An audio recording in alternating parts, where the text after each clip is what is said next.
Hi everybody, it's Az here from HeelvsBabyface on the alpha for World of Warcraft's next expansion, Legion, and this is the opening scenario from the Alliance perspective when you head to the Broken Isles. Now, because this is an opening scenario, there is going to be elements of storytelling, so spoilers will be discussed in this video.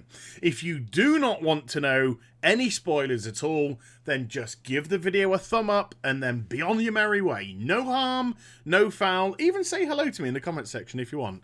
But there might be some spoiler discussion going on there, so careful.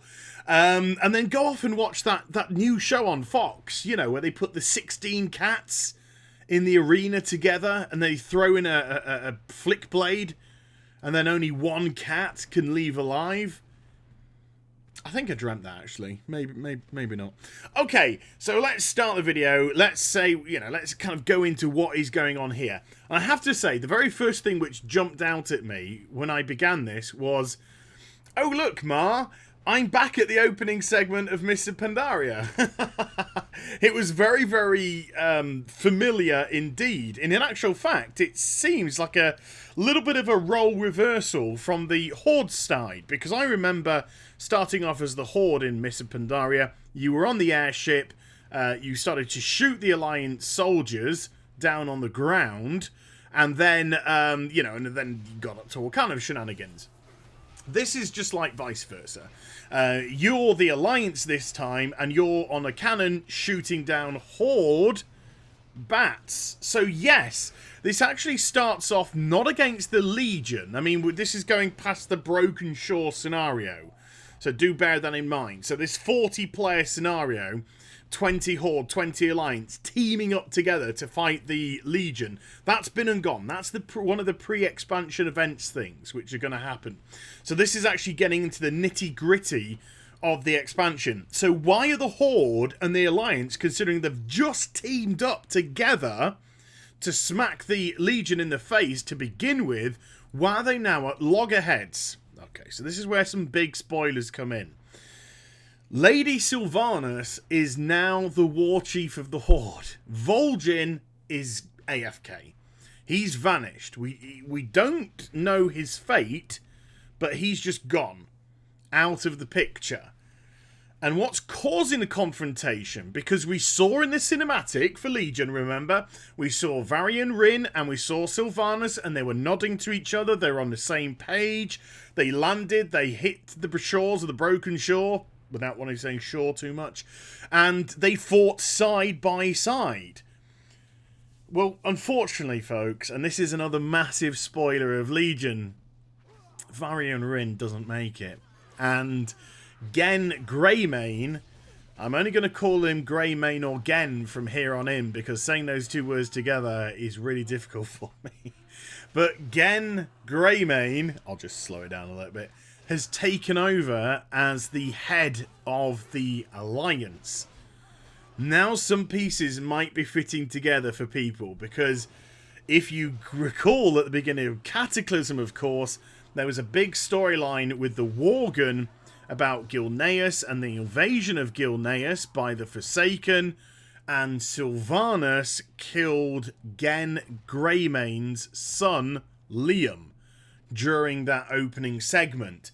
And the Worgen were forced out of Gilneas and they ended up at Darkshore, where the Night Elves are for the Alliance. So Gen is up for revenge against Sylvanas. Now he's found out that Sylvanas has taken over as war chief. Now he is in charge of the Alliance and not Anduin. He's kind of almost using it as a revenge tool. Well, that's what it appears anyway. I mean, there are pieces of this puzzle which haven't yet fit together, but it is quite exciting to kind of go into these theories. But it definitely looks like he's using his... don't worry about the dragon. I'll talk about the dragon in a bit. He's using his influence now as a driving factor to get revenge.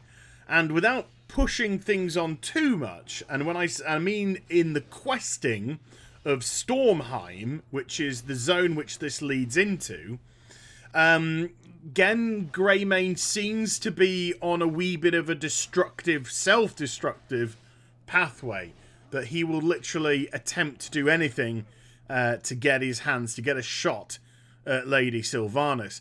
I really hope that that storyline starts to develop throughout the course of this expansion. I mean, it seems it is. It seems like it's going to be one of the major themes of this expansion.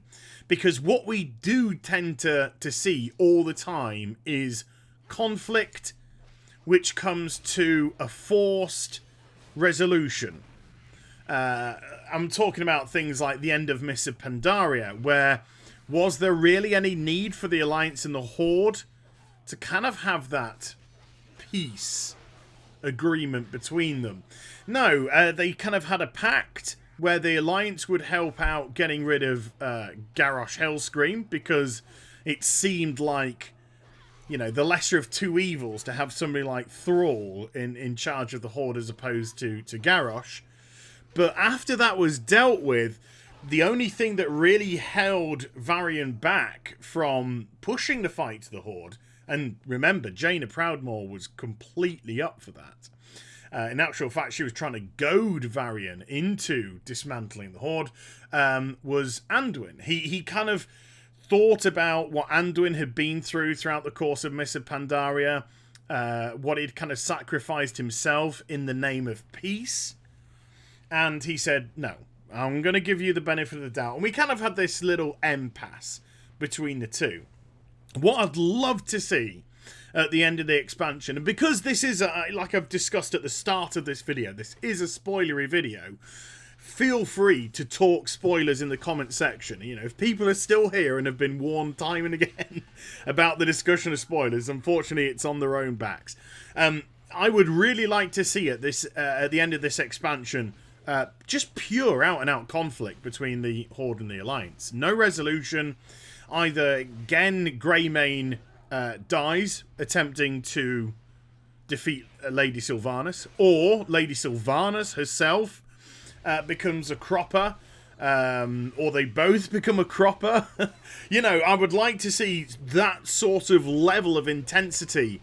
And with Varian now out of the picture, with Vol'jin AFK, and I don't know if Vol'jin's going to re-emerge in this expansion, or if it's a storyline that they're going to be using to push maybe a Zandalari Lost, you know, the Lost, I was going to say Lost Isles, the High Seas expansion.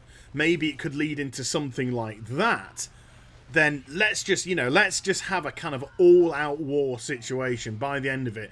The Alliance and the Horde absolutely hating each other. Leadership in disarray on both sides of the equation, because if Gen Greymane does fall, and if he does die during the course or at the end of this expansion, then the Alliance are in huge trouble.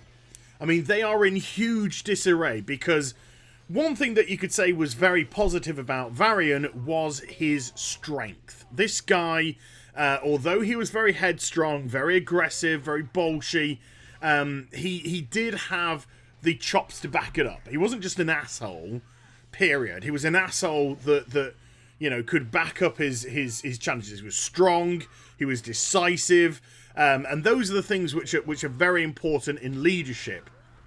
Gen Greymane started off Cataclysm as a very wise, a very strong leader, wanted to protect his people. Sure, we have this xenophobic kind of vibe because they locked themselves away from the outside world, but it wasn't without justification. The Scourge, of course, and also the fact that the Alliance tended to be just using them, and they wanted to get away from that element as well. They wanted to become their own people, so they completely boxed themselves off. And then he seemed very, very astute right up until the death of his son, death of Liam. So we do have somebody that can lead, but at the moment potentially is blinded by his drive for vengeance against Lady Sylvanas. So if he goes, who have we got to run the Alliance? Who can take over as that person?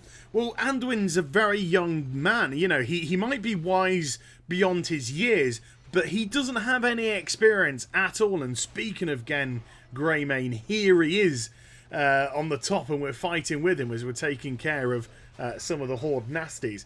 But can Anduin assume the mantle of leadership? I don't know.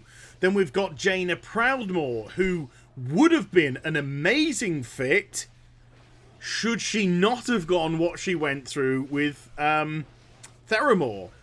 And because of that trauma that she went through, that turn in her personality, she's not mad, she's just, again, out for vengeance. She wouldn't be a good fit for leadership right now.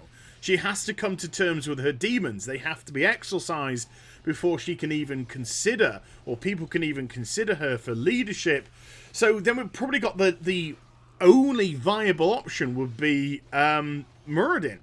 He would be the only viable option to take over the Alliance. So this is really kind of interesting where this storyline can go. And scenario-wise, you kind of saw what was going on there. We're going through different stages of fighting and whatnot. It was very highly enjoyable. I think it's more the story that it's going to set up for this expansion. And there you go. The wreckage of the airship. So it does actually get destroyed somehow by the Horde as well.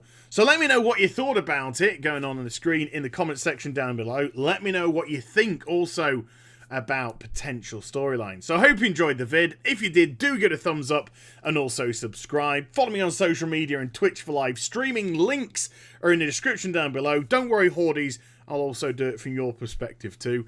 And I'll be back with some more stuff very soon. You take care, everybody. Bye-bye.